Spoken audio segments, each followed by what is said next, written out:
L'euro baisse, et ça c'est une bonne nouvelle. Nicolas Barré, bonjour. Bonjour Thomas. La monnaie unique est ce matin à son plus bas niveau depuis à peu près 1 an et demi. Exactement, et c'est effectivement une bonne nouvelle, vous avez raison de le dire, parce que l'euro surévalué, ça nous coûte très cher.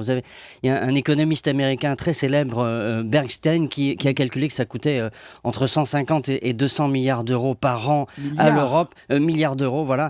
Et du coup, c'est des emplois en moins, c'est de l'activité en moins, c'est des exportations en moins, etc. Donc c'est une bonne nouvelle. Je pense que l'euro reste encore surévalué, moins 7%, on doit être à 10-15% de surévaluation. Donc on a fait la moitié du chemin, mais c'est une bonne nouvelle. Bon, on a fait la moitié du chemin, mais en même temps, est-ce qu'on n'est pas dans un phénomène de yo-yo là? Est-ce que hop, ça redescend, hop, ça va remonter, hop, ça redescend on est sûr de ça? C'est du durable?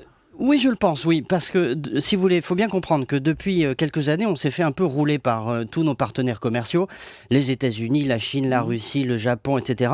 Ont tous, avec des moyens plus ou moins avoués, plus ou moins sournois, fait baisser leur monnaie. Et puis nous étions un peu les dindons de la farce. Nous, on faisait les bons élèves, quoi. Exactement. Alors là, maintenant, l'Europe est rentrée dans ce qu'on appelle cette guerre d'échange. C'est d'ailleurs une assez drôle de guerre, puisque le but, c'est d'être le plus faible. Oui.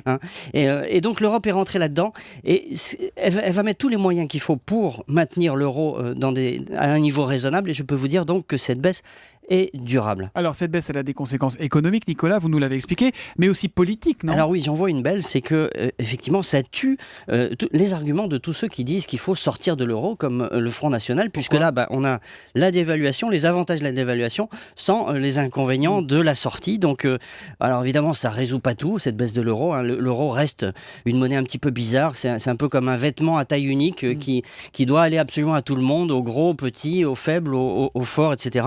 Alors maintenant que l'euro est un peu plus faible, il va un petit peu moins bien aux Allemands peut-être, il s'accommodait très bien d'un euro fort.